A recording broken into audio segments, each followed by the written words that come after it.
Hello, hello, hello. Is anyone out there?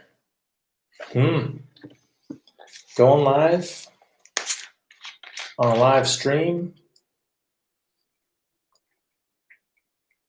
Oh, whoa, we got some people here. What's going on? Who do we have? Talking Rams. Bring it. Questions. Anything. Yep. I assume you know me. Otherwise, you wouldn't be here. Hello, my name is Trent. This is Rams Talk. Got a thumbs up. Yeah. Anyone here want to say something? Ask a question? So yeah, we've horns up. There we go. Thanks, Bearded Soul 78. Yeah, we got a lot of stuff.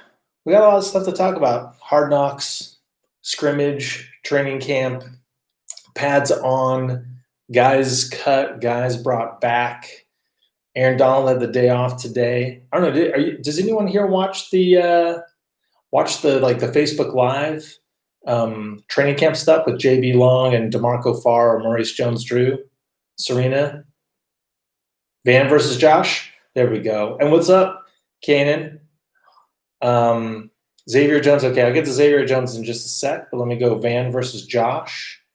Yeah, it's good stuff. I watch all the Rams content, but Van versus Josh, here's the deal. I think, first of all, I think Van Jones is going to be – he's like the next Cooper Kupp in the sense of like a diamond in the rough. So I feel like our long-term wide receiver plan is great. Like we're set.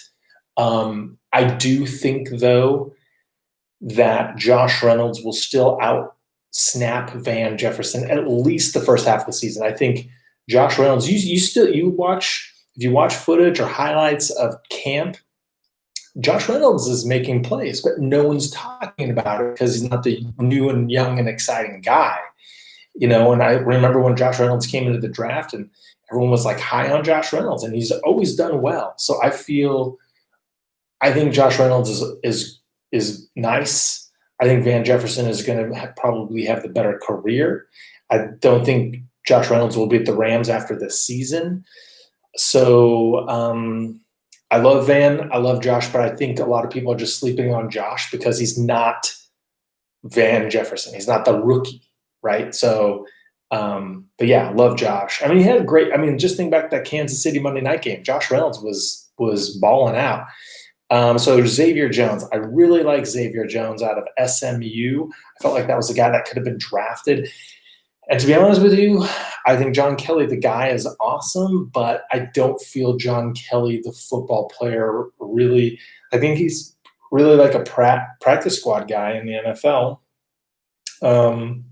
I mean, do you guys feel? Let me just ask everyone here. Do you guys feel like if everyone was injured, you would feel confident with John Kelly getting every running back snap out in a game?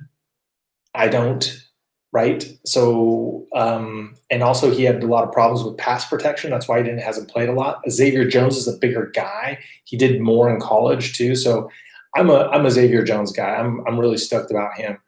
What's up, Aaron the GOAT? What's up? Bearded Soul again. Do you think we could go 4 wides? Yeah, definitely. I think what's going to go on this year is going to be pretty cool because we have so many guys. If they're all healthy, like you have at least the 4 receivers, and also Nasimba Webster, the guy's been balling out preseason, scoring touchdown. You see him in those live training camp things on Facebook, and you when they're looking at the receivers, he's got the longer hair, and he's bullet. He's all over the place. So I wouldn't even sleep on Nasimba Webster. So we'll definitely go 4 wide, but we can also be splitting out Gerald Everett or Higbee or Bryson Hopkins. So we could be splitting out Daryl Henderson. So I think what the Rams have in all of their positions is like they have so much depth at running back, at tight end, at receiver. So it gives O'Connell and McVay, by the way, 2 like Irish guys. Like you couldn't be as Irish as McVay and O'Connell. It gives them tons of options to mix and match the personnel. So 4 wide is definitely going to happen at some point. For sure. El Camino, greetings. What's happening? How are you? Welcome to the live stream. Good to be live and seeing everyone. My opinion on Daryl Henderson: stay healthy. Stay healthy. Last year, I can't remember how many it was. It was like maybe 30, 39 snaps he had all of last year because he missed some time with an injury, and he's already missing time now. I felt like it. So let's just assume Daryl Henderson is healthy by the start of the season. He's good to go. He's definitely going to get, I'd say, 100 or so carries at least. Who knows how many times he'd split out in the formation.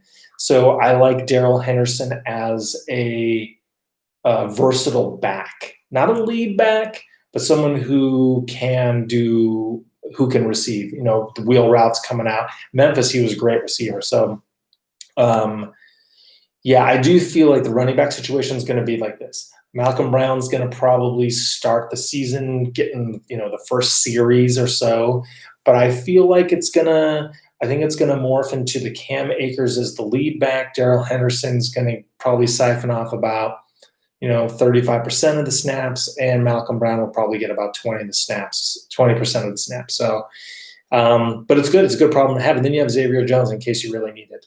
How do I feel about our O-line situation now? I don't feel, to be honest, okay, they were ranked 31st last year according to Pro Football Focus. So, and that's second to last. So even if they're 15th, like middle of the pack in the NFL, that is a huge improvement. I think they could be 15th, right? I think they could be the exact average in the NFL.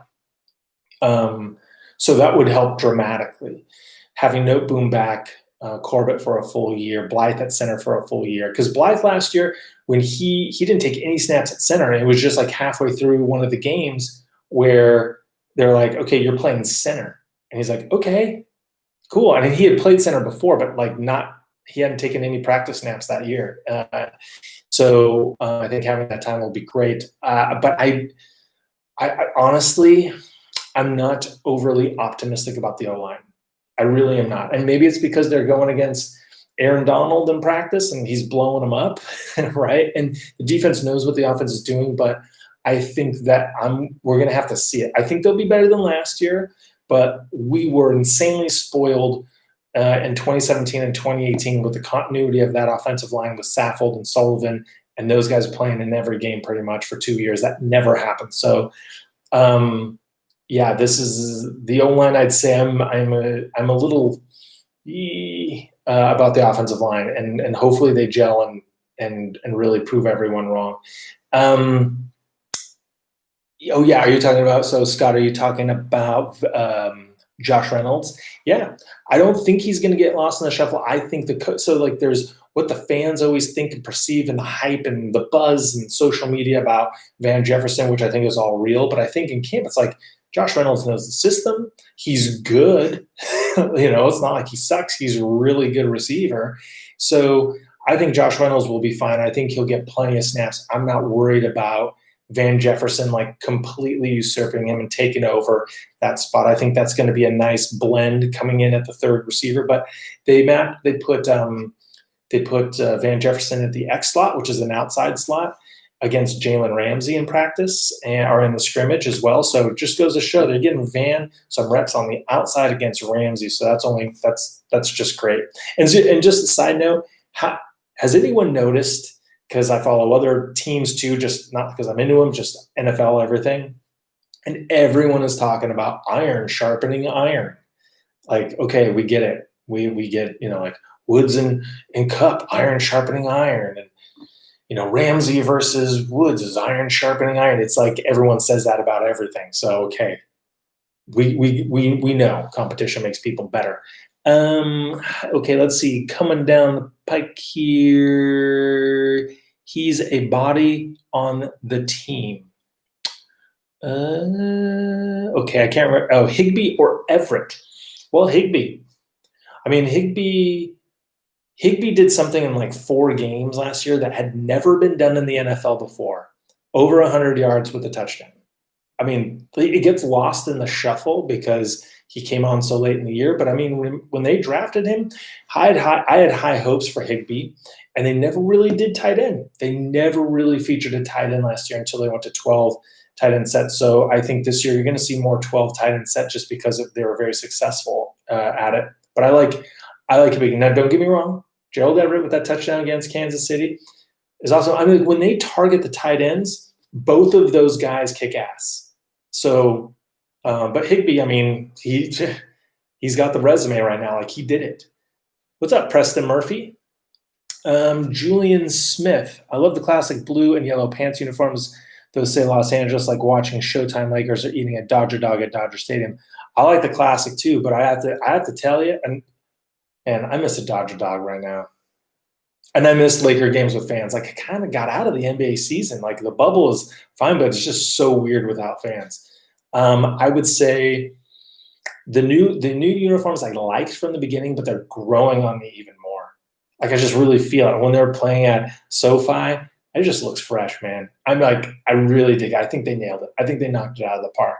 And I think people who had issue with it, some of them are coming around now that they're seeing it a little bit more. And I feel like by the end of the season, people are going to be all about it. So, hey, what's up, Daniel? Go Rams. I'm with you.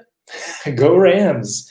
I really hope we don't get stuck in 3 receiver sets anymore. Hope we mix it up more. We have lots to use. Got to use every inch of grass. Yeah, and I think having Kevin O'Connell there will help McVay kind of diversify and kind of get out of some things that he has gotten stuck in. But the number one thing for the wide receiver sets is, can the O-line block, and are they having a good balance, and is the running game effective? Because if the running game is effective, and that was what was so awesome about 11 personnel is that they could run with their offensive line was so good that you only needed one tight end, and Todd Gurley was awesome. So and they had to respect the receivers with Cooks. So it just like the defense was thinking about so many weapons the Rams had, and it allowed more space for Gurley to run. The more dime nickelbacks and dimes, safeties and DBs you have out there, the better it is. Aaron the Goat, do you think we should trade Everett? No, I don't think we should, because number one, I don't think his trade value is all that much. Right now, I don't know how many teams are looking for a tight end that hasn't, like, let's be honest, the most receiving yards he's had in a year is under 400. So, I mean, I think we could all say that the potential is there, but, no one's really, I think, fighting to get him. Unfortunately, I just feel like he's going to be a guy who walks unless a tight end goes down on a key team and a team is desperate, but I don't think we trade him. Daniel Lopez says, which rookie really stands out to me?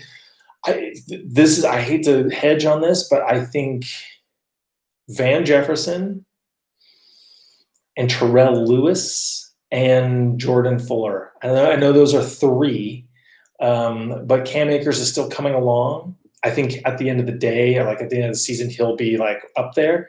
But Van Jefferson is like just, he's looking good. Terrell Lewis, I mean, so does anyone here follow or subscribe to The Athletic? Or is anyone here on Twitter? Because the Rams writer, Jordan Rodriguez, she's awesome.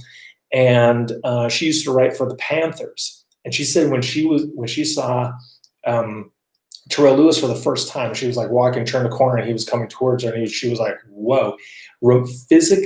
Physically reminded her of Julius Peppers, right? And so, I mean, he's not Julius Peppers, but like if he's kind of Julius Peppers, like damn. So, and he's looking good. He started out faster than I thought. I thought he would be a project because he didn't play much at Alabama because of injuries, but he's really turning it on. And then Jordan Fuller was a guy that I think there was more hype on Burgess, and Burgess has played well, but because Rapp has been injured, Jordan Fuller has gotten a lot of time, and he's picking off passes all over the place. I felt like Jordan Fuller was more of a intangibles guy, but he's been making plays. So Jordan Fuller, I think actually he surprised me the most, whereas I think people knew that Terrell Lewis and Van Jefferson had it, and now we're seeing it, so we're talking about it more. But Jordan Fuller was kind of a guy who we weren't expecting it like what we're seeing now from him, especially now. So there you go. That's a little bit of a long-winded answer on that. I hate to pull all our stock in Higbee and all that turned out to be a fluke and lose out on Everett. Yeah, I mean, I think Higbee is what we saw from Higbee is what Higbee is, right? And the thing with Higbee is I think he's a little bit of a better blocker than Everett. And I think that's the issue. So like if you see Everett out there, then you kind of know that he's really out there to run routes, whereas Higbee is a little bit more versatile in that way. But I think Higbee is the real deal. I mean, they extended him last year, right? So he got a contract extension before he went off. So it's like Les Snead, maybe they knew like, hey, let's lock this guy up. We're going to start using him more before the tight end market went up. And the tight end market just went nuts with George Kittle getting that contract. The crazy thing about tight ends is how undervalued they are from side topic right here, how undervalued they are compared. So like they're a half offensive lineman and they're a half wide receiver. And a top wide receiver makes over 20 mil. A top offensive lineman makes, oh gosh, I don't even know, but a lot. So, but you have a guy, let's say like George Kittle, who's as good or as valuable as a wide receiver, but still provides value as an offensive lineman, getting, $6, $7, $8 million less than the highest paid receiver. So the value of a tight end is, especially one like Higbee who's emerging, I think locking them up for the deal they did is great. And you have Hopkins coming along. So Hopkins is pretty much, I think, what they envision Gerald Everett is now. They think Hopkins will be that. So I think losing Everett, if they lose him, they have Hopkins. So there we go. Sorry, okay, I'll get through these faster here. And the body on the team was for John Kelly. I don't feel good about him being a lead. Yes, exactly. So I think Xavier, I like John Kelly. I remember him on the Hard Knocks from before or Behind the Grind. Maybe it was Behind the Grind. But Xavier Jones, I just feel is a more physical guy and not so slight. It'd be one thing if John Kelly had like blazing speed, but he doesn't. So, yeah, there we go. Hey, what's up, Ronnie? Good to see you. Good to see everyone. This is good. I feel good. I feel my element right now. The unis are fire, but the new logo is growing on me. Yeah, it is too. Like, I'll tell you what guys are. Guys are men. Whenever my wife says something that I haven't heard before, and it's like an idea or a concept of something, and I was like, yeah, nope, I don't. Drapes on a window, we have blinds. Why do we need drapes, right? Within like a month later, I'm like, hey, drapes. I can see drapes. So like, it's all about planting the seed. Like how many women wish, are want a guy to propose, right? And the guy's like, but they start hints, and finally the guy comes along, and there it is. The guys just need time. Men just need time. Got to plant the seed. So the logo, it just took us time. And things that are new and brand new always get more resistance. So the logo is growing on me too. Everything so far, I think when we're seeing it all come together, it's making more sense and looking more awesome. What's up, Cannon again? Perkins or Wolford? I think Wolford because A, he's been in the system longer. B, he's more of a Jared Goff style quarterback. C, we've been seeing him, make really good plays in the preseason. And also he can scramble. He's got some wheels. Whereas Perkins, I think, is a little more developmental. Also, he's a different style. So, and they just cut Josh Love. So he was the fourth quarterback in camp from San Jose State. So they just cut him. So, yeah, I think Perkins would be a good backup in the league in a year or two. But right now, Wolford is the guy. What's up, Ricardo? Yeah, wie geht's? Ich geht es gut. That's a little German. I'm in Germany, so I'm practicing. I'm learning more. So hyped for the 2020 season. Me too. Like, it's gonna really suck with no fans, especially at SoFi. Like that game against Dallas will be so awesome. But I'm just ready for anything, man. I think everyone in the world is just ready for something. Please give us some football. SoFi Stadium looks like a palace, and it should be for the Rams only. Yeah, you know what though? Like, it costs a lot of money, so they gotta lease it out to someone too. It's like buying a house and having a guest house in the back, and the person paying rent for the guest house is actually paying your mortgage for your everything. So, that's kind of what it is. And the thing is with the Chargers, I don't hate the Chargers. I like when they were in San Diego and the Rams were in St. Louis. Like the Chargers were kind of like my California team. They were chill. They were San Diego, LaDainian and Rivers, and they were just fun and no worries. And now that they're here, I don't have an issue with them unless a Chargers fan's trying to bullshit me and tell me that the Chargers are LA's team. Then it's like, okay, shut up. But hey, if you're in LA, here's another thing. You can go to a Chargers game and get a cheaper ticket to watch another game, a team you want to play. So if you want to see Mahomes in person, just go to a Chargers game. It's like half the price. So I used to go to Clippers games because they were cheaper than Laker games, but I'd go there to see, the Thunder come in with KD and Westbrook, because that game would be sold out at the Lakers in like $400 a ticket. Instead, you can go for like $20 to a Clippers game. How do you survive in Germany with no Mexico? That is a good question. So I'll tell you this. You know what everyone did different things during the pandemic. Like I learned to cook. So I made like carnitas for the first time because you can still find like the pork shoulder and slow cook it and fry it up and stuff. But they don't have corn tortillas out here. Like they have flour tortillas, but they don't have corn. So that's tough. I've been making homemade salsa. I never did that before.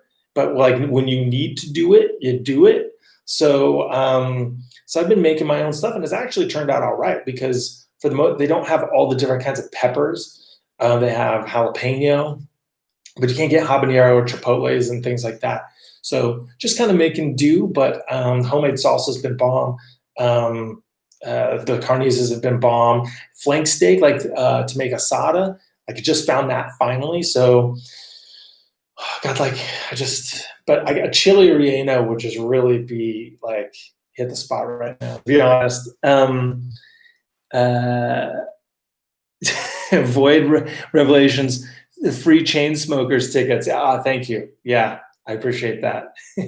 I'll tell you what, it was on Instagram. That's pretty funny. Good callback, Void Revelations on the chain smokers. But for those of you who do not know this, when I saw the Chiefs play Monday Night Football at the Coliseum, the Chainsmokers were the halftime show, and the sound was terrible in the Coliseum. It's not like no one sees a concert at the Coliseum really, right? Because it's the acoustics and the sound system's not great. And they played like way off at the end, like over by the torch. And I'm not a huge Chainsmokers fan in the first place, and it was just pretty piss poor. But there was a video of this girl with a guitar at SoFi, and someone's like, hey, you're going to be the first person right now to play over the PA system some rock. And she played the We Will Rock You guitar riff, and it was awesome. And that place, like if you see a concert at SoFi, like the sound system is going to be amazing. So if I can find it. So, okay, one little thing here, a couple things. Number one, is everyone here on Instagram and Twitter? Because if you are, find me on Instagram at Real LA Rams Talk. So you can message me via Instagram and I'll get back to you. Kanan knows that. Kanan and I message all the time. Kanan's got a channel too. I can't remember the name of it. So Kanan, put it in the comments and I'll tell everyone to go. Kanan is an awesome Rams fan and he's starting a YouTube channel too. But you can also find me on Twitter at Real LA Rams Talk. And we can message back and forth there too. It's a lot easier than the YouTube stuff. And then another thing, I joined a network called Fan to Fan Network. So it's basically a bunch of YouTubers like me from all the different teams. And we get together and there's a website where we write articles and post our videos.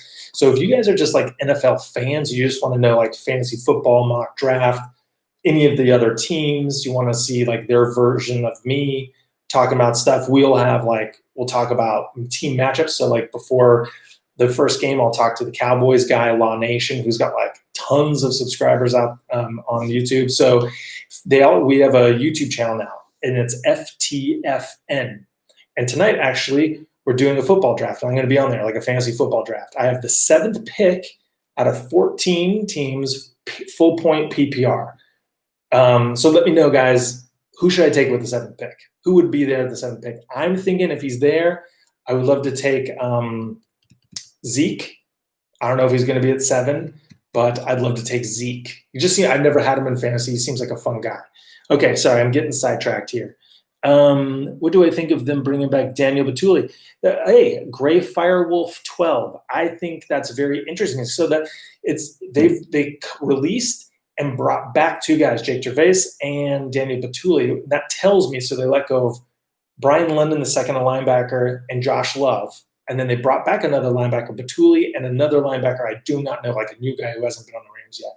So I think they're really trying to, like, they figure out, okay, Brian London second is not cutting that linebacker, so let's bring back Batuli in. So I think they're still trying to cycle through their middle linebacker options. Rosenboom is there, Clay Johnson, as you know, along with the guys like Kenny Young and Traven Howard and Micah Kaiser and stuff. So we'll see. Batuli was on Tennessee. He didn't have like crazy stats that Rosenboom or London had.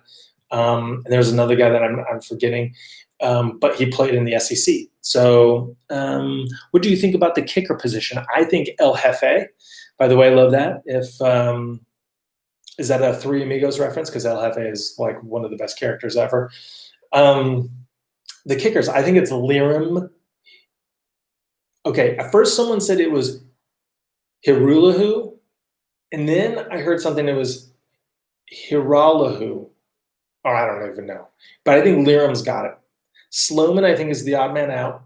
And I think it's between McGinnis and Lirim Hirulahu. Hula hoop. So I think it's Hula hoop.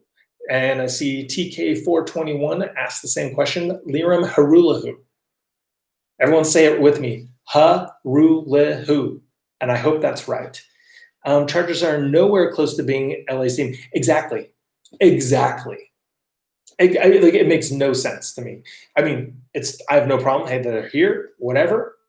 Cool. More stuff in LA. But whenever anyone says the Chargers are LA's team, I mean, it's just like really like they're just being provocative. So, don't let it get your dander up. Which team do I hate the most? Oh, it's like no doubt 100% it's 49ers. Like not even close. So I've been a Rams fan since they were in LA the first time, right? And so when I was a kid, it was like the Jim Everett, Flipper Anderson years. And the Niners would always beat the Rams in the playoffs. And so, like that kills you. Then when the Rams moved to St. Louis, and it's before the greatest show on turf, it's still the 90s, they lose it's like the Lawrence Phillips, Tony Banks era. They lose to the 49ers 17 times in a row. 8.5 seasons straight losing to the 49ers. So it's just like it's like I've been scarred so deep, those wounds will never heal. I hate the 49ers. Like when they make it to the Super Bowl, I'm like, I don't care if they're playing the Celtics and the San Francisco Giants combined. I want them to beat the 49ers. So there's that. So that's easy call. What got me to be in Germany? So my wife is German. I lived there for 2 years, like 10 years ago. And we moved because of quality of life. LA was getting really expensive. I had 10 days of vacation a year. Daycare costs were killing me for my 2 kids. And I just wanted to experience more life. I wanted to like travel around and see the world and have more experiences and save money and have a house. And yeah, so we did it. And it's like really working out. To be honest with you, like, this whole pandemic thing like doesn't even exist here because Germany is like on top of it. There's been only 1,000 deaths in like the last 3 months. So it's like, it's not even real. Like my life seems like a normal life almost. But yeah, I miss my friends and family in LA. Of course, it's an awesome city, but like, unless you are like making serious bank in LA, and I'm sure you guys know, or unless your parents help you buy a house, like it's tough to make it even with a good job. Anyways, real life talk right there. Rams equals Lakers. Yes. So like the Rams in LA in football are like the Lakers, and the Chargers are the Clippers. And so I'd say that's like Dodgers, Lakers, Rams, Angels, Clippers, Chargers. Although I will say like the Lakers are the number one team in LA, the Dodgers, and then the Rams. But maybe some USC football. I'm not a USC football fan. I'm a UCLA guy. I had family that went there, but I could see how there's probably more USC fans in LA just because of the history and how good they've been. So, but yeah, in terms of that, like the Rams are the Lakers of the football relationship between the Chargers and them. What is my ideal inside linebacker depth chart? I have to say Micah. I listened to, I don't know if you guys listened to the podcast with JB Long called Ram Insider. Oh God, there's just so much stuff everywhere. It's hard to. Rams Revealed. Subscribe to the Rams Revealed podcast with JB Long because first of all, JB Long, mad props to JB. He always asks great questions. He's on top of it. He's one of my favorite people around the Rams, and so he had Micah Kaiser on there recently. And it kind of dispelled the notion I had of Micah Kaiser. I thought he was more like a run-stuffing, slower, like traditional middle linebacker, but he's also a very rangy sideline-to-sideline guy. So I'd say it's Kaiser, Traven. Honestly, I don't even know what's going on with Kenny Young. I know he was good at UCLA, but like in the pros, I really haven't seen any Kenny Young.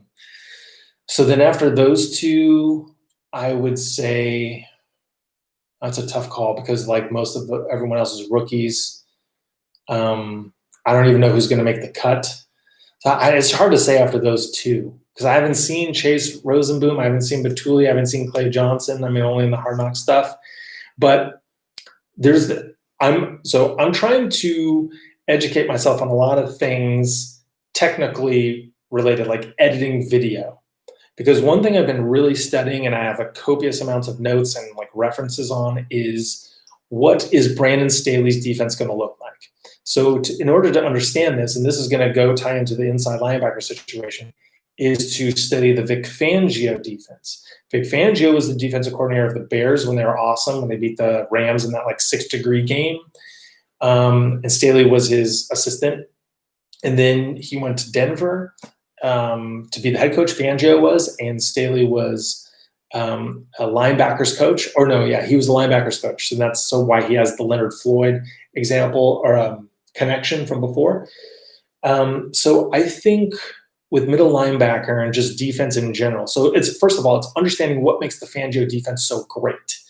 And what makes the Fangio defense so great is the versatility, which is a word we've heard so much. But what do you mean with versatility? Well, the versatility means if you're a defender or if you're a quarterback, you take the snap, you look to your right, and you're seeing man. And then you make your reads and you progress over to the left, and then you're seeing zone.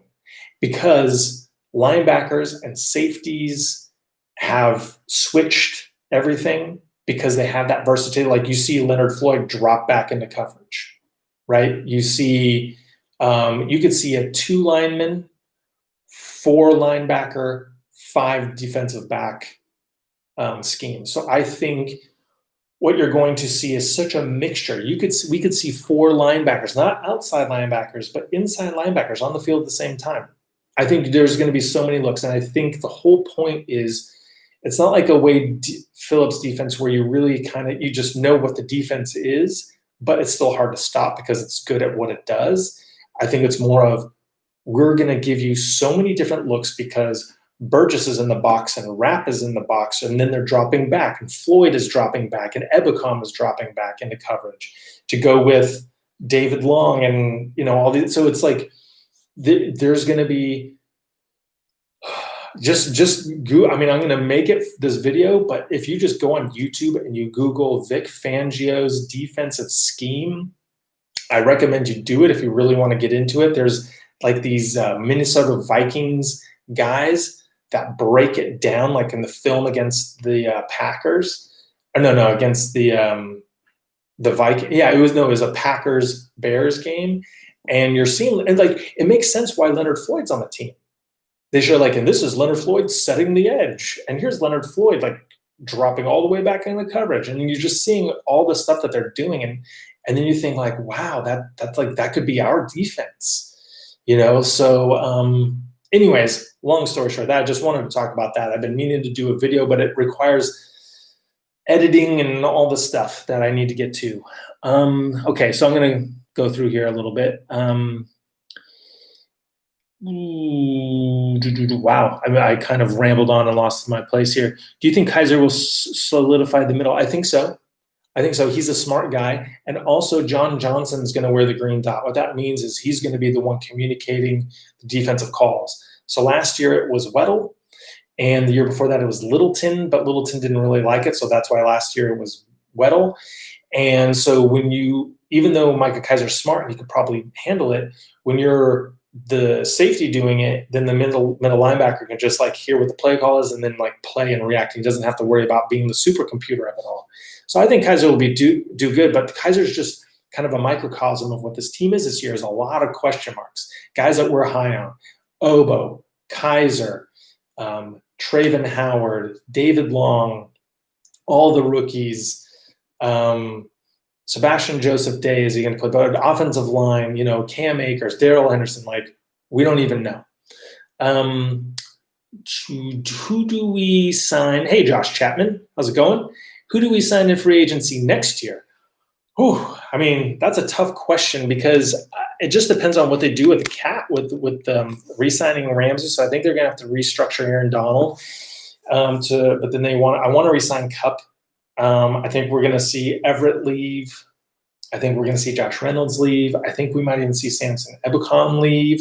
That's all tough stuff.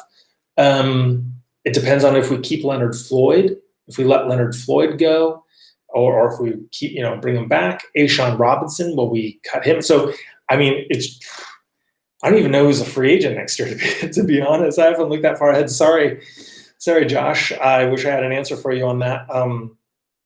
But I think it's more or less like in-house options are going to be the big key for next year, because money's going to be tight. And I don't know if the salary cap is going to go up. It might even contract a little bit because of the lost revenue from the season. Kanan, is it just my first? Oh, Kanan. Okay, so Kanan, if you see Kanan in the chat here, he's got a YouTube channel. It's his first and last name. So just search Kanan Neitzel. Am I saying that right, Kanan? Kanan Neitzel. Yeah. Trent, what do you think about the Astros getting away with cheating? Well, first of all, you go Joe Kelly for throwing at them. And I hate it. I hate the fact that the commissioner did nothing about it. So the players have to be vigilantes and seek out vigilante justice on the Astros. And they're doing everything that the commissioner shouldn't have done.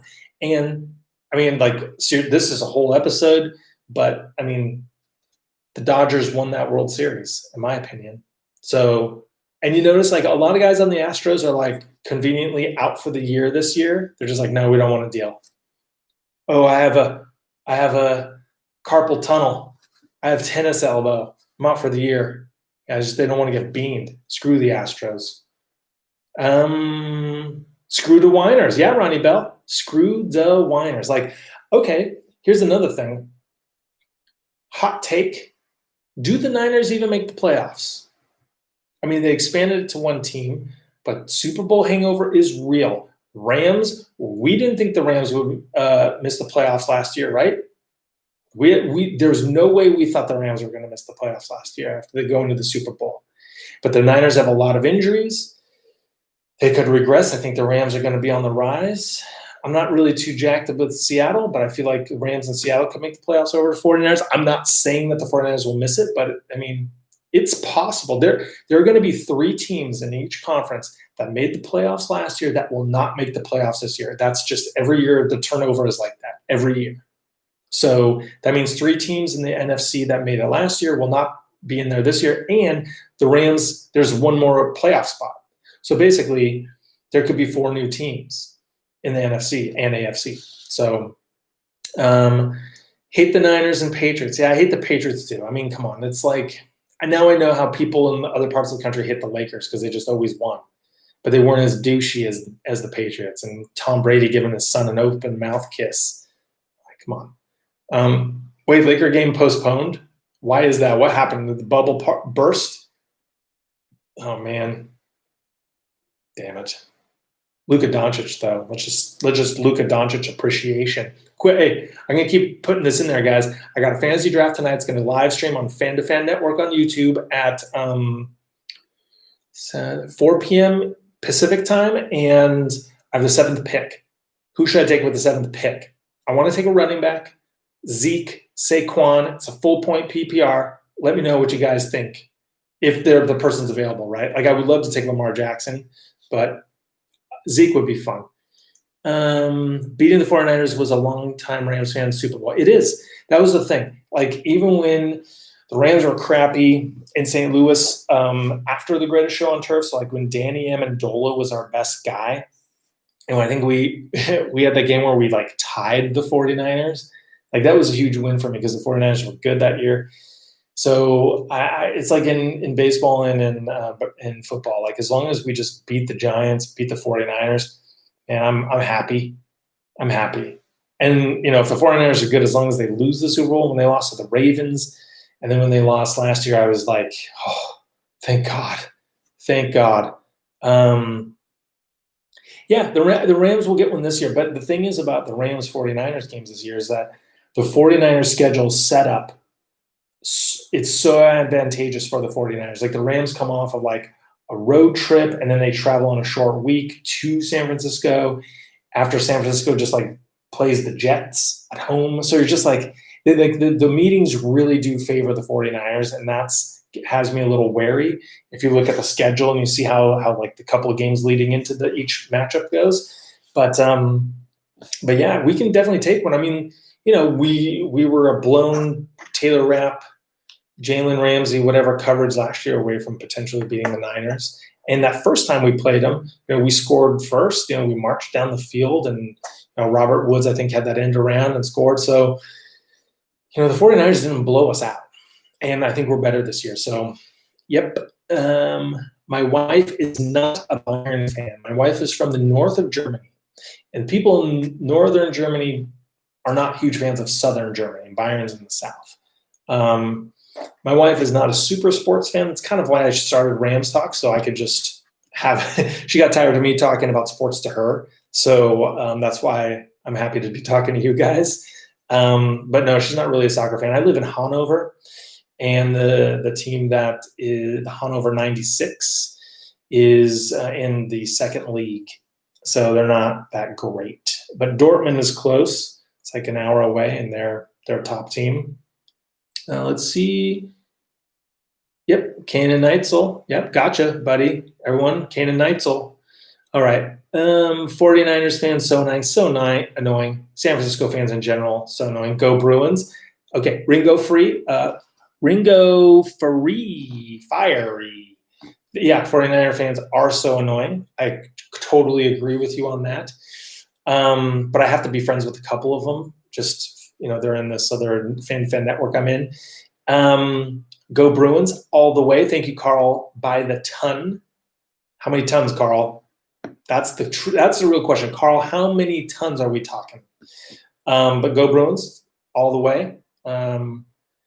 Hey, what's up, AMS? Bill. So I'm fan to fan. Great website for fantasy people like me. Bill. All right, Bill. Who should I take 7th pick in the draft? Full point PPR. Please tell me, Bill. Passable Hat Ranger retracted his message. What did you say, Passable Hat Ranger? DH Mountain BKR. Should we be hopeful for the running back core? Can they keep the defense honest so Goff can make plays? If the offensive line – okay, so Cam Akers at Florida State had a terrible offensive line. So that gives me hope that the Rams' offensive line is not that much different. But I do think I do feel confident. So last year, to me, the running game situation was not so much that the running backs were ineffective. It was the fact that they just didn't get the attempts. Like Jared Goff was airing it out. more. I mean, this goes back to the Super Bowl against the Patriots when I was like, run the ball, run the ball, run the ball, short passes. But, the Rams last year had 700 fewer rushing yards. And they also had, I have it right here. Find it, give me a sec. But they also had significant, like 50 to 60 fewer rushing attempts. So, I mean, like if they just ran the ball more, and you saw what happened in the second half of the season when they went 12 personnel and were running the ball more. So last year, they had 58 fewer rushing attempts and 700 fewer yards. They averaged 3.7 carries per yard, or 3.7 yards per carry last year, compared to 4.9 the year before, and then 4.3 the year before that. So, yeah, they were about 50, 60 carries below the year before, and that's a lot. That's like 3 a game, adds up. So I am hopeful. Yeah, we just need to have a better balance. And Goff had 24 touchdowns. Oh God, I have so many numbers floating around my head. But he had 16 interceptions and 8 fumbles. So he had 24 turnovers. Like that's not gonna cut it. So if he takes his 24 turnovers and cuts it down to 14, I mean that's the difference in a couple wins right there. That Bucs game, how many interceptions did he throw in that Bucs game? So that Bucs game was like Goff interception, Bucs touchdown, Goff turnover, Bucs touchdown. So I mean, and he kept throwing it, and I think he had like 4 turnovers in that game. So he just has to hold on to the ball. But good question. Bearded Soul 78, do you feel Samson will step up? I totally do. If you haven't seen it, I did one of my last couple of episodes was on the defensive line and the outside linebackers, like replacing the sack totals from Clay Matthews and Dante Fowler. I think Ebukam will step it up. He's progressed every year. His numbers across the board have gotten better every year. He's athletic, and he bulked up. He is yoked. So, yeah, I think Ebukam will have his evolution will continue and have another good year. Joe Kelly is a pimp. However, I hated Joe Kelly when he was on the Cardinals and he broke Hanley Ramirez's rib in the playoffs. Remember that, Joe Kelly? So, now it's like those guys that you, hate, but when they're on your team, you like them, like A.J. Pierzynski. Since you have the Rams at 10-6, do you see 3 teams making the playoffs, or do you see San Fran or Seattle falling out? I can see 3 teams from the West making it. I also see the Rams going 11-5. I mean, I think it can change, but I feel like, first of all, I think Seattle could be fool's gold because once again, they have no pass rush. And the offensive line is not great, and they don't have much running back depth. However, I think their secondary is really good. I think a lot of, aside from Jamal Adams, you don't have a lot of household names, but statistically, their secondary was really good last year, and their linebackers are great. So, but I just don't. I feel like they're fool's gold. And the Niners, I think, could be a tricky team that falls out. They have a lot of injuries. DeForest Buckner left. So we'll see. Is it? Yes, Kanan. It's Kanan's first and last name, Kanan Neitzel. We got that, Kanan. NBA postponed all games because teams were boycotting because of the shooting in Wisconsin. It's just another shooting. Jesus. Come on. Just what the heck? Just can't we all just get along? Really? What's going on with people? Gray Firewolf 12, and thank you for the update, Bearded Soul 78. Miles Sanders is usually there, and he's set to have an all-pro season this year. I would draft. So you would take Gray Firewolf 12. You would take Miles Sanders over Zeke or Saquon if they're there. I mean, what if when it comes back to me, would you take Miles Sanders over Joe Mixon? So Todd Gurley, Clyde Edwards-Helaire. So let me know what you think, Great Firewolf. Screw the Cowgirls too. Okay, yeah. I don't have, like, my dad hates the Cowboys. I don't hate the Cowboys. I just am like, just loudmouth, whatevs. Like, we beat them in the playoffs last when it counted. So I think last year they just put us out of our misery. But we do owe them. And they lost Gerald McCoy. And their offensive line is banged up. I haven't checked yet, but I think Lael Collins was in a car crash, and Tyron Smith had another kind of injury. So I don't know how those guys are going to be for the year. Travis Frederick retired. So we'll see if their offensive line, if they're missing a couple of guys, then we definitely can take that game. But that, to me, that's a 50-50 game, I think. Although they are onboarding a new coach and coaching staff. So that puts them behind a little bit. Cowboys are stacked. Yeah, you're right. I mean, their linebackers are great. But their secondary, they lost Byron Jones. So we'll see. I mean, they got the rookie, but yeah, they are stacked, especially offensively. But if their offensive line is dinged up and they lost Gerald McCoy, we'll see. But I mean, I think the Cowboys should win the East. The Eagles will come in second. That's my thought. New to the channel from St. Louis and still a Rams fan. Shout out to all the Rams fans. Yeah, blank face introvert. Thank you for joining the channel. Good to have you. Like, to me, I don't care if you are like an LA guy, St. Louis person, and became a Rams fan, or you're, no matter where you are in the world. That's the beauty of sports. Like, I didn't stop liking the Rams when they went to St. Louis. So I know the pain of losing a team. So definitely welcome. Good to have you on board. And let me know what you think and what you want to hear about. Daniel Lopez, I think the Cowboys are going to have a down year. Yeah. I mean, we'll see. We'll see what the coaching staff does. I mean, I kind of feel like the coaching staff could reinvigorate the franchise. I feel Jason Garrett was like kind of run its course. But who knows if the contract stuff, we'll get to Dak. Dak secretly really good.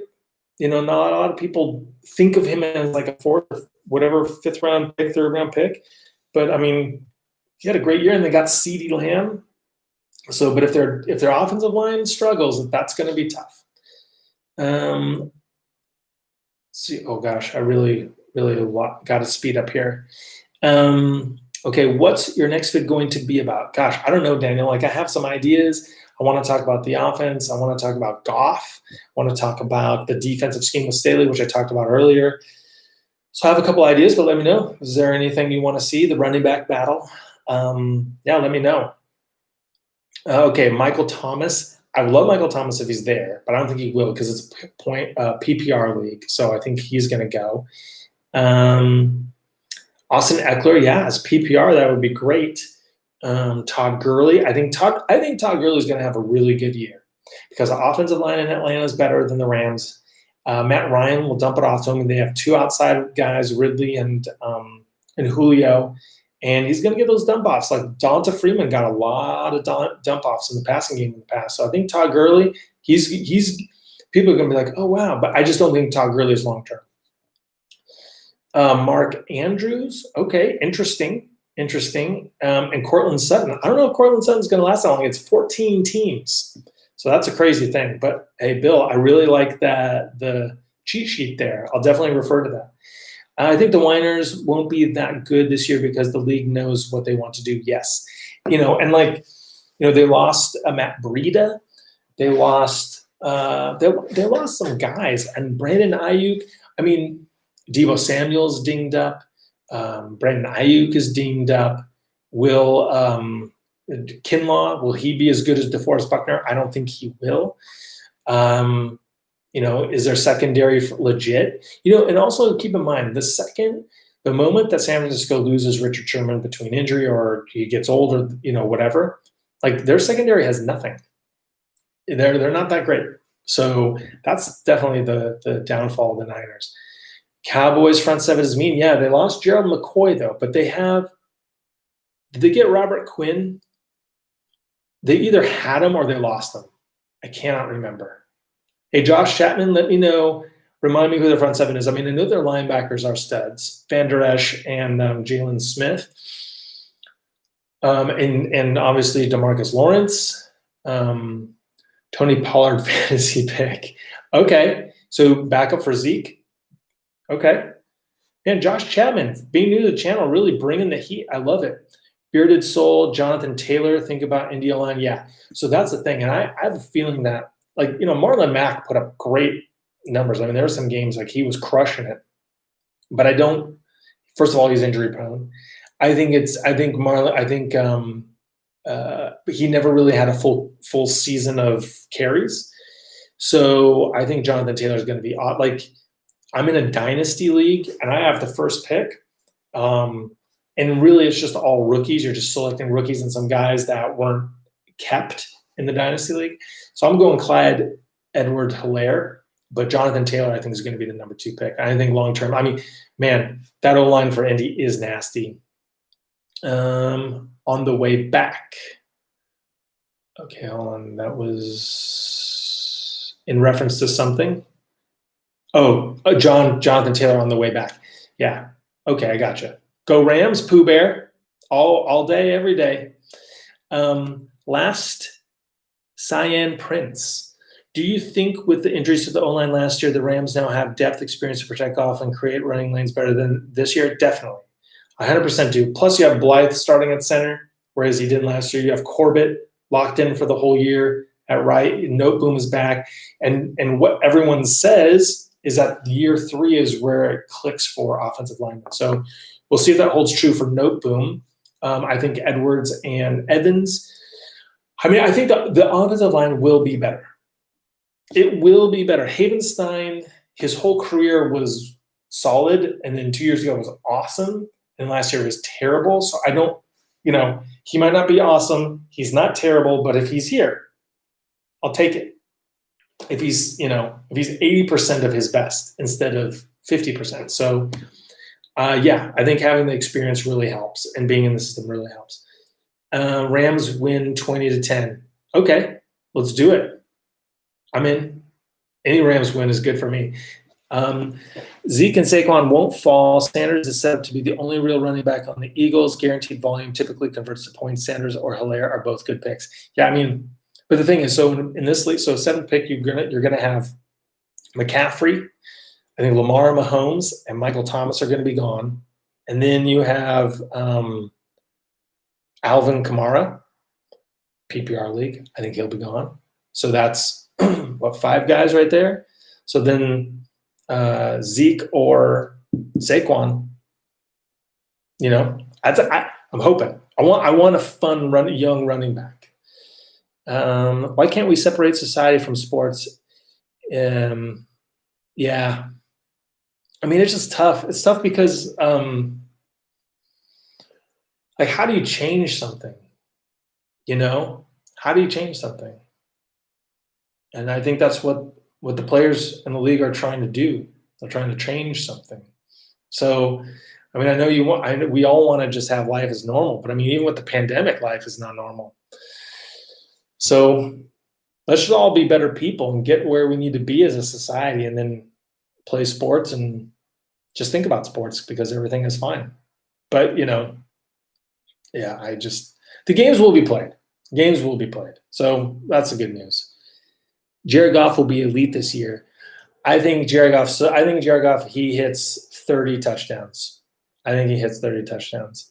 Apparently he worked a lot in the offseason on running, playing out of the pocket and running off balance off his back foot, cleaning up his mechanics because they went into the season assuming that the offensive line is going to be amazing. It's not going to be amazing, and he was going to be having to play on the run and throw on the run a lot more. So if you practice that, that's great. What team do you see Aaron Rodgers possibly going to with the Packers signing Jordan Love? Ooh.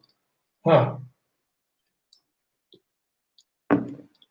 Well, I kind of want to say the Browns, but I mean, it's the Browns. But imagine if Baker flames out this year, right? And he can step in with a good running game and Odell and Jarvis. You know, I know I'm probably missing a team that would make sense. Niners. He went to Cal. Like, you see the Niners moving off of Jimmy G? That'd be interesting. Let's see. Last I heard, Ashawn is going to miss half the year. Yes, Josh B. Oh, thank you for the question, Trevor Robinson. I want to give you a shout out. Yes. So he has a cardiovascular injury, which was diagnosed during the COVID screening and physicals. So he's been placed on the non-football injury list. If he stays on that list when the season starts, that means he has to miss the first 6 games. But that really means that, after the 6 games, then he has to practice and get in shape. It's not like you just come right in and play in the 7th game. So probably the 8th game of the year is when he'd come back and play. And so they had a big discussion with his agent, and he basically saying, like, we could cut you because this just happened. But there is belief that he'll still play this year, which, it sucks because, it would be awesome to see the Rams like at full strength and their capabilities. But now we get to see more snaps out of Sebastian Joseph Day and Greg Gaines.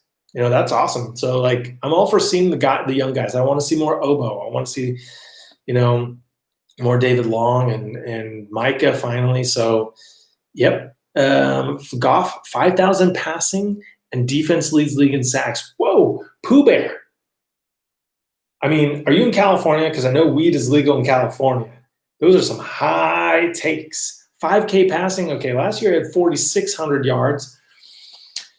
But I think they're going to have more balance to the offense with the running game. So I don't know if he's going to get all of the same attempts, right? But he could do it. He could totally do it. Defense leads the league in sacks. That's interesting. I don't know if they'll lead the league in sacks, but I think they're going to be – I think they could be a top 5 defense. The only problem is does Brandon Staley have all the personnel he needs to execute his defense the way he wants? Usually it takes like a couple of years of building it, free agency and drafting and coaching up. And then also the absorption. Can everyone absorb his new defense in time? So, maybe the defense starts out a little slow, but then ramps up. But, anytime you got Aaron Donald and Jalen Ramsey locking it down, and those other guys are pros, I don't want to get too crazy about it, but I feel optimistic. But that's hey, Pooh Bear, I hope you're right. Ronnie Bell, I want to see who will take the RB job, Henderson or Akers, and will Havenstein show up? I think Akers will take it. But Havenstein is going to be the interesting question because I think he will, just because, last year was the anomaly season, and it was noted that he came into camp a little slimmer. When I say slimmer, he didn't come in as like a rail. He was still a big dude, but just not, maybe a little more athletic. Because last year, apparently, he was dealing with some injuries the whole year, which just finally took him out. So hopefully, he's healthy now, he's in better shape. But I think Akers is going to take it because Henderson he's been there for a year in a training camp and he hasn't taken it. He needs to play lights out or start Bobby. Yeah, and Havenstein is a guy that is going to be – a lot of eyes on him because he makes $8 million. If he doesn't play well this year, they're going to cut him because it's that's $8 million. And if you have Bobby Evans who can man up and do it, there it is. So it's good though. It's good that he has to look over his shoulder. Hopefully it lights a fire and he can get back to the level that we all know he can play at. Bosa is dinged up too. That's right. Nick Bosa is dinged up. Yeah, the 49ers are dealing with a lot of injuries. I don't know who their week 1 game is. I hope it's tough, but I don't think it is. I think the Niners got a pretty easy deal this year. Yep. Lights out. Yes, Josh B. I get you. I knew what you meant. Let's see. Oh, God. I hate that everyone thinks the Bucs are going to be the Super Bowl just because they got an old down year from Tom Brady and a retirement growth. Yeah, here's the thing. They don't take their bye to like week 12 or something crazy like that. Like Tom Brady not going to have a break until week 12. And their receivers are awesome. I think they have Todd Bowles coaching the defense, but I don't know. I think out of the South, I think the Falcons are going to be the surprise team out of the NFC South. I think they got Dante Fowler and Todd Gurley and a couple of their pieces. So They got a cornerback in the draft, so I think the Falcons and the Saints could be the ones really coming out of that division. Quinn is with the Bears. That's right. Thank you, Ronnie Bell. JB the GOAT. What's up, man? Juan. Hi. How's it going, Juan? Good to have you here. And let me know what you think. Do you think Cam Akers will be good? I know he'll be good. He's a stud. Cam Akers is a stud. If Cam Akers played at Wisconsin, if Cam Akers played at Georgia, or if he played at LSU, he would have been drafted higher than he was drafted. He just played for crappy football. Basically, Jimbo Fisher recruited him and then left. And so that Florida State just went down the tubes, and the program was crap, and he was the only guy. Like, he was the guy that defenses had to account for. Like, the only guy. There's a play. He played quarterback in high school, and there's a play on Florida State where they hike it and they pitch it out to him, and he gets it, and he's running to his left, and he just turns his hips as the defender's coming at him and just fires like a 40-yard bomb on the money to someone. So mark my words, Cam Akers trickery will happen. Terrell Lewis and Donald and Floyd. Man, listen, it's like a total knock on wood situation. If Terrell Lewis stays healthy, the Rams got to steal the draft. I'm not saying the best player in the draft. I'm talking about, like, based on the value where they drafted him. You know, he's one of those guys on his phone. He's got all the players taken ahead of him in his position, and he's marked it down. Like, he knows he's on a mission. Like, he's a beast. Terrell Lewis is going to be awesome. If he stays healthy, like, seriously, though, think about, like, let's just go there then. If he is who we think he can be, imagine the Rams having, like, a complete stud outside linebacker at that price. Imagine having a top 10 pass rusher at the rookie price. Like, I can't even. I'll be disappointed.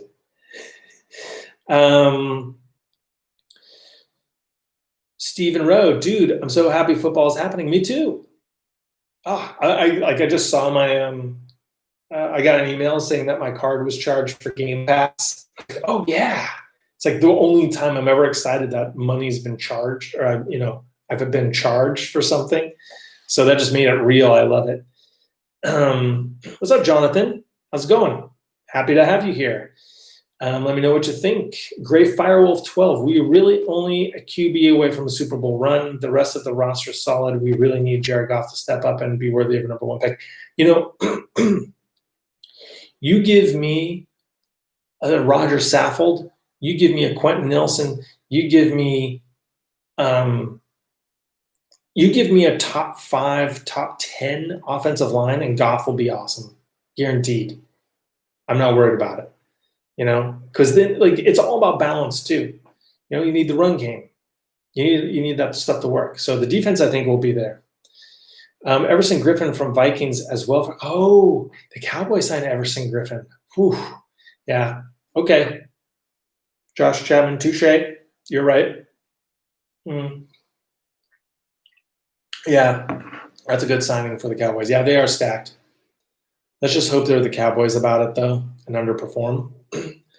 Terrell Lewis will take Leonard Floyd's position on passing downs and possibly all downs by week 8. Ooh, so Brian Richards. So I always thought of Leonard Floyd, for the most part, just locking in one side, and then Terrell Lewis rotating with Ebukam or Obo on the other side.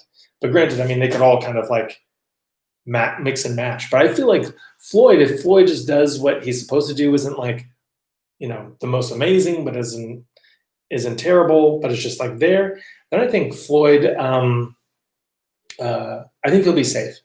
Yeah. Floyd played 84% of the snaps last year for the Bears, defensive snaps, which is as much as Dante Fowler played. So, you know, like, I think he's set in there because he's also Staley's guy. Josh B. definitely would have shored up the defensive line, and yes to Obo, Micah, and Terrell Lewis. Love how hungry the young guys are. Thanks for answering the views. The question. Yes, of course. Yeah, here's the thing. We're just like focused on the Rams, a little bit of Chargers. You see it from Hard Knocks, but like, I have to believe that other teams have guys like that are the same, hungry and stuff. But I think that when you have especially on the defensive side of the ball, when you have a Jalen Ramsey who's cocky and can back it up, and you feel like good, like we got the best guy back there. Then you look at Aaron Donald, like we got the best guy there. Then I think that breeds confidence, knowing that you're running with like the two best players at their position in the NFL. We are going to run more sub packages and require our DBs to tackle more. 100% Josh Chapman coming out of nowhere, very informative. Definitely going to run lots of sub packages. It's going to be crazy, and I think that speaks to the learning curve of these defensive players. A lot of them are rookies. A lot of them haven't had a lot of NFL snaps. So you're getting used to actually playing, and you're absorbing a complex system. So, but I think we're going to get a lot of players are going to have a chance to shine, and I think we're there. But I also feel like we're still a free agency away from Staley really kind of in a draft from getting everyone he would really want to run it. Bill says, do you think the Rams move Reynolds or Everett since they drafted? No, I think they keep them all, and then they just move in the offseason. You rarely see in-season trades, and those guys' stocks aren't high enough to warrant a trade worth unless it's just for a draft pick. But I think they'd want to keep that continuity, and injuries happen, so you want to have that depth. It's a good problem to have those guys. So hey, Shindanu, hey, welcome. No problem, guys. And also, everyone, just letting you know, I'm going to probably cut this off in 15 minutes because I'm going to have run over to the FTFN on YouTube, Fan to Fan Network on YouTube at 4 p.m. for NFL draft with some other YouTubers like myself. So, like I said, I have the 7th pick in a 14-team league, full point PPR. Who should I take? Had some good suggestions. Miles Sanders getting pushed on me hard. Miles Sanders. To be honest with you, if we're talking about Sanders, Colonel Sanders for me, I'm going to take Colonel Sanders over Miles Sanders every time. Actually, KFC is one of the most, it's like a very random fast food place that you see all over Germany. You got McDonald's, Burger King, and KFC and Subway. And it's like, could we get a Chipotle? Can we get an In-N-Out? I'd take a Wendy's even over these things. Chick-fil-A. Sorry, I'm very hungry right now, actually, and I miss American fast food. Do I think Leonard Floyd will have over 5 sacks? Jonathan Lopez, that's a good question. If I put the over-under, I put it at 5, so either he's 4.5 or 5.5. Oh, gosh, that's tough. What was his career high? I wrote it down somewhere. I don't want to look for it now, but I want to say, God, do I just go Homer optimist? Yes. He has 5.5 sacks or more. I'm not gonna say no. Everyone's optimistic right now, but he's right there. Yeah, I think he had a career high of. It's written down here. Someone I'm sure could look at their phone and actually figure it out. But I had it written down because I talked about it in my last show. Floyd. He had a career high of 7 sacks. Or is that his career total? I know he had a career high of 7 sacks on the Bears, I think his rookie year. So, yeah, he'll have over 5. He's back in his system with, let's do it. Let's get set. Let's get more than 5 sacks. Michael Thomas. Okay, Brian Richards, if Michael Thomas is there, I will take him. But I have a feeling he won't be because of the PPR nature of this. But if he's there, he's mine. And I hate Michael Thomas. Don't get Saints, come on.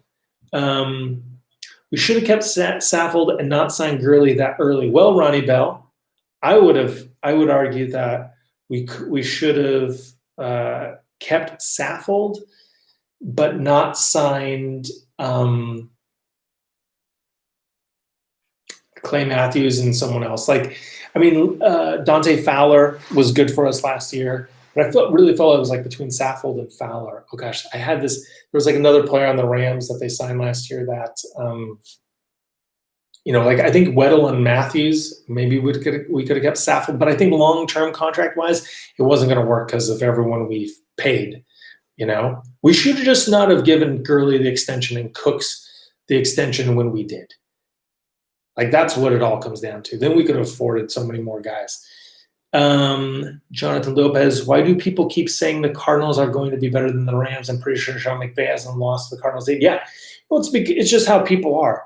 It's a shiny new thing. It's how we as Ram fans to go like, oh, Van Jefferson is the third receiver now. And it's like, well, we still have Josh Reynolds, who's probably at this point better than Van Jefferson, at least for the Rams. I think it's just a trendy thing because people don't look at the fact that so yes, the Cardinals get Isaiah Simmons, but he doesn't really have a clear identified role.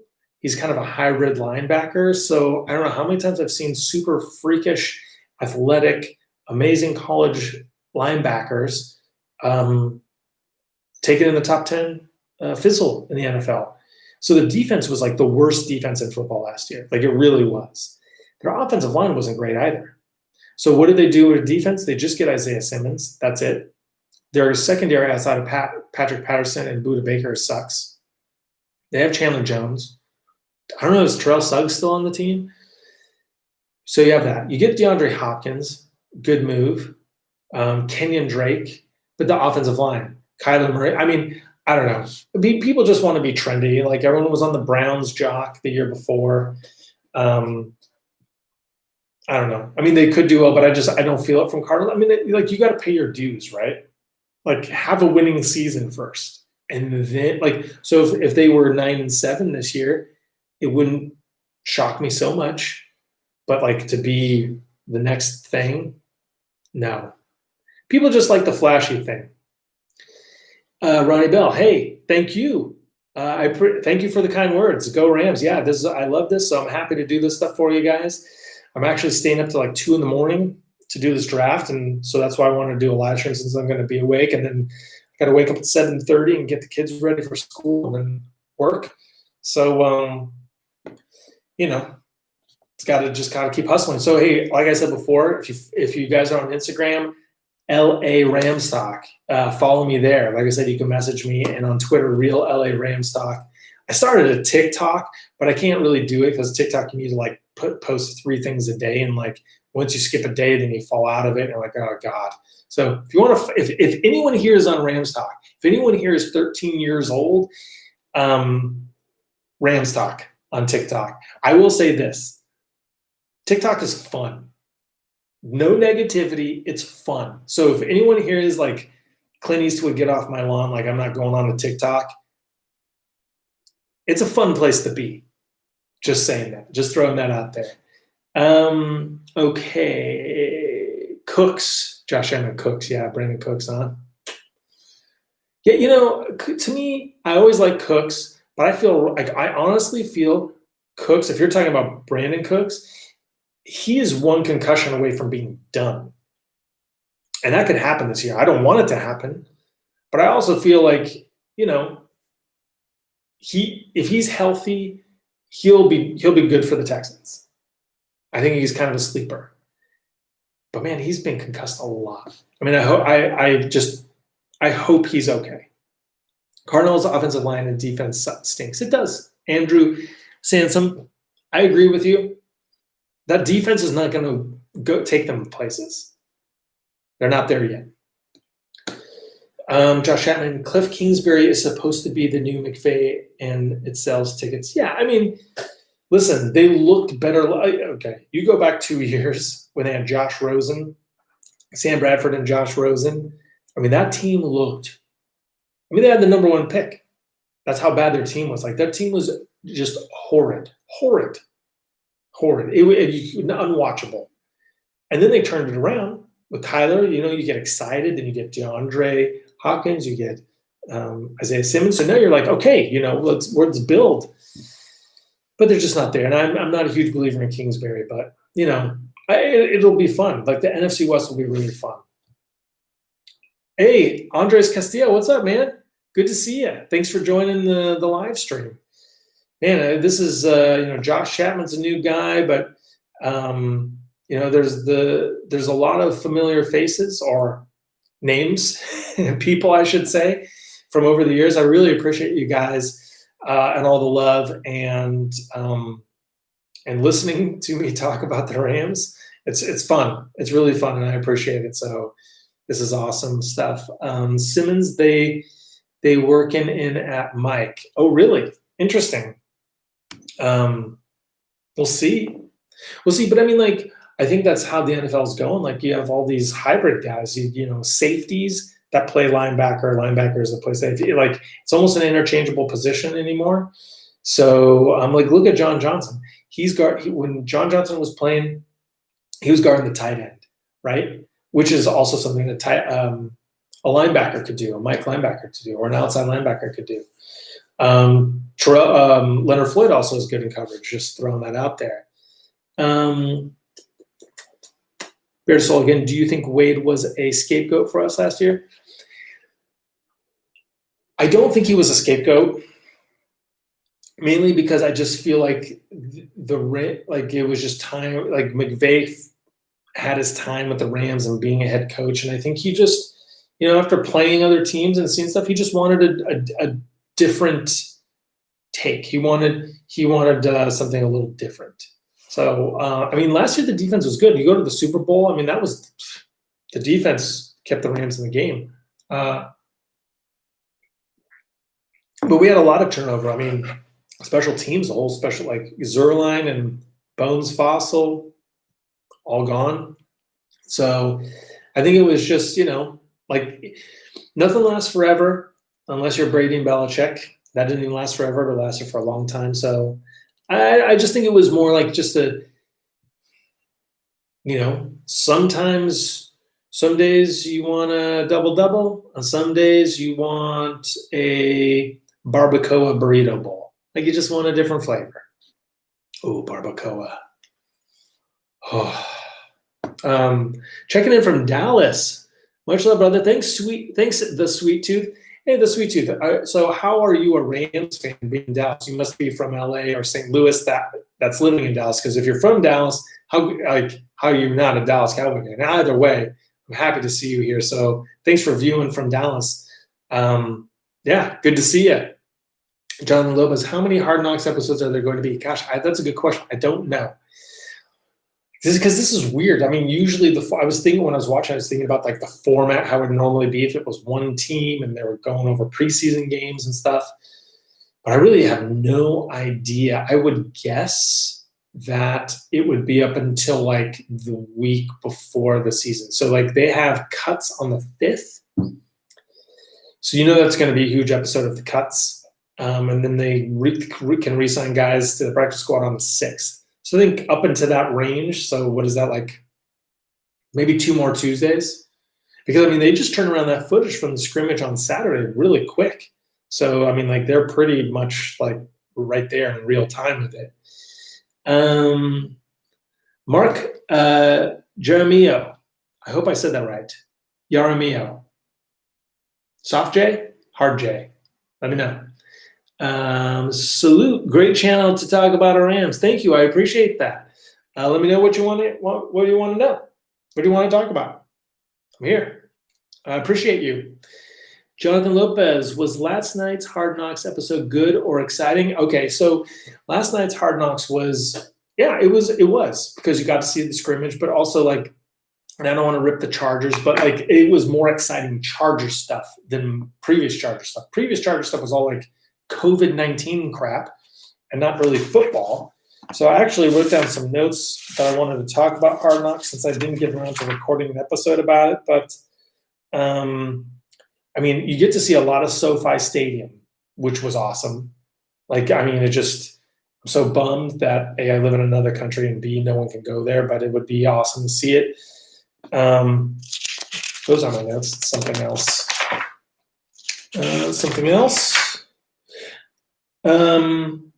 So it's for people who saw Hard Knocks, it starts off with a guy putting like shaving cream on the footballs and like buffing them.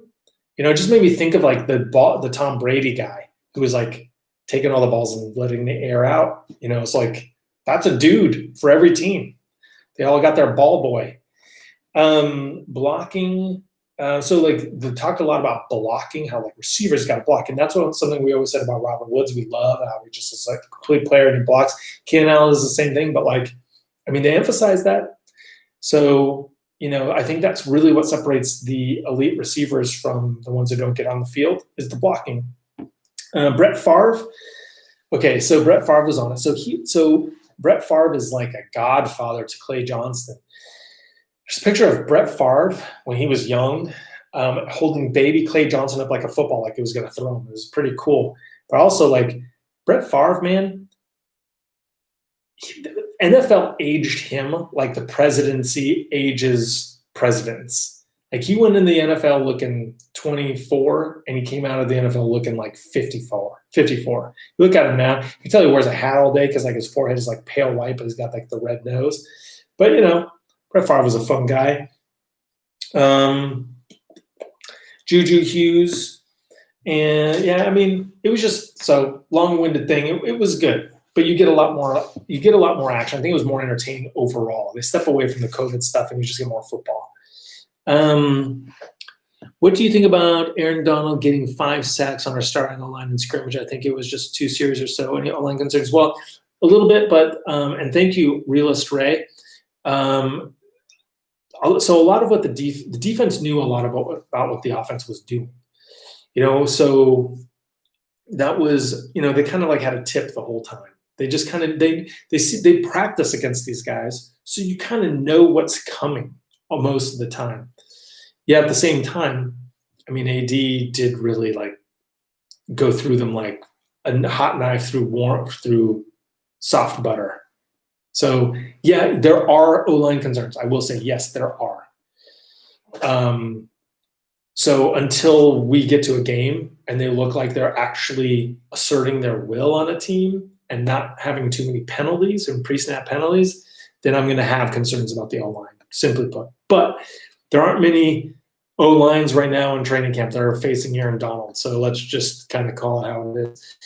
New Mexico Rams fan here, born and raised. Hell yeah, Mark. So I'm watching Better Call Saul right now, and, you know, the Breaking Bad prequel, and like half of that show is like roads in New Mexico in the middle of nowhere, like, you know, where you can shoot a guy and dump a body and like no one would know. Like New Mexico, to me, I'm like, man, how many bodies are buried out in the middle of nowhere in New Mexico?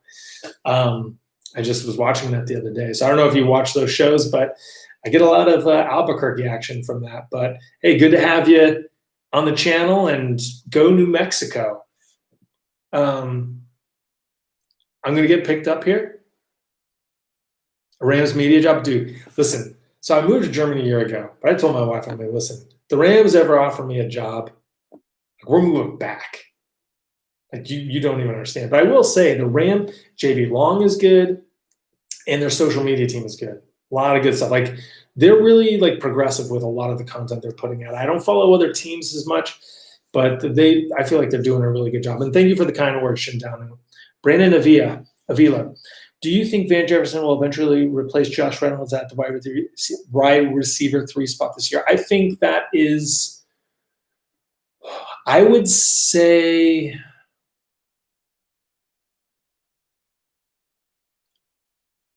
yes. But I think it's possible. I think that's tough. Just because I think we're going to get a lot of Van Jefferson, but not so much as a replacement at wide receiver 3. I think we could see Kupp or Woods even rotate out. So I think they can really just rotate all 4 guys, depending on the matchups and what they're trying to do schematically. But I think Josh Reynolds will have more snaps this year, injuries aside, than Van Jefferson. Oh, and by the way, guys, I need to go in like 3 minutes. I'm sorry. So flurry of last-minute questions. I'm going to do this real quick. Mark says, I think Van already did take Reynolds' job. I was saying earlier in the show, I think it's just because we're seeing a lot of Van, but I've seen a lot of Josh in the preseason and training camp, and he's looking sharp too. I think we just see the new shiny thing, and we forget about the existing shiny thing. So I'm also like, I have a special place in my heart for Josh Reynolds for all things he's done, especially against Kansas City. But that is a pretty funny take. DH Mountain BKR sounds like where I live, Reno, Nevada. Ooh, right by Tahoe? Nice. Well, at least you got a lake there, right? A gorgeous lake. Go Reno. Yeah, a little gamble. Nice lake. Jonathan Lopez, when was the last time you were at a Rams game? So I had tickets last year to the Bengals London game, but I couldn't make it. I mean, I had to fly out there, but with work stuff, I just couldn't swing it. And the last game I was at the Kansas City Monday night game in 2018. So it's been a while. I didn't go to a game last year because I was already in Germany. But yeah. And honestly, there's so many things that suck about the pandemic. But in Germany, I have 30 vacation days. Anytime someone tells you and you hear politicians say that socialism sucks, I have 30 vacation days. So but I can't use them because of the pandemic. And also there aren't any fans at the stadiums. But I would totally fly back to the States for a month and go to like 2 Rams games if this was like a normal year. So, damn it. Or like, it'd be sweet is like fly to the East Coast, catch a game in like Buffalo, and then, fly west and catch a home game. Hey, thanks, Bill. I appreciate that. Thanks for the tips in the draft. I always enjoy hearing from you, Bill. So look forward to catching up with you later. Hey, Real Stray, thank you. Go Rams. Yes, and hopefully we'll see you on soon. Have a good night. Thank you, guys. And if you want to hop over to FTFN, a fan-to-fan network, I'll be there in 25 minutes with the draft, so you can check that out. But that's just if you want to subscribe to another channel, I recommend that. And like I said, find me on Instagram, LA Rams Talk, and Twitter at Real LA Rams Talk. Hey, yeah, Brandon, I'm glad you subscribed too. Tell her if you guys know Rams fans, just tell them about Rams Talk. Let's grow this. Because, I just feel like back in the day when they were in St. Louis, there was no one I could talk to about Rams. I'd go to St. Louis Post-Dispatch website to read stuff about Rams, and I didn't. There wasn't really any forums I knew, so bring the Rams. This is the good Rams community. If you want stuff other than just the Rams stuff, New Mexico is behind the times when it comes to law and the other states. That's why a lot of criminals love the state. Well, I'm sure Better Call Saul and Breaking Bad and give it a different look, right? But quick question, Mark, do you prefer New Mexico over Old Mexico? Which Mexico is your favorite? Just wondering. Good luck. Thanks for the vids. You got it, Jonathan. Well, guys, I'm going to sign off. But I really appreciate everyone here for watching and for getting those comments in. I appreciate everyone here. Maybe we'll do another Rams Talk. So I have this community tab now on the YouTube channel where I can actually have posts. Once you reach a certain level, you can post. So if you leave your notifications on, or if you check the home screen and you scroll, you'll see I'll announce it there first. So kind of give you guys a heads up. Maybe I'll do it a day in advance so you guys can plan. But El Camino, thanks for the great videos. Rams rule, you got it. Thanks, guys. Really appreciate it. Yeah, let's see what's going on. Sorry, it's 12:37 a.m. right now. I'm a bit delirious. So I'm just going to end it right now. But thanks for watching. I love you guys. And as always, go Rams.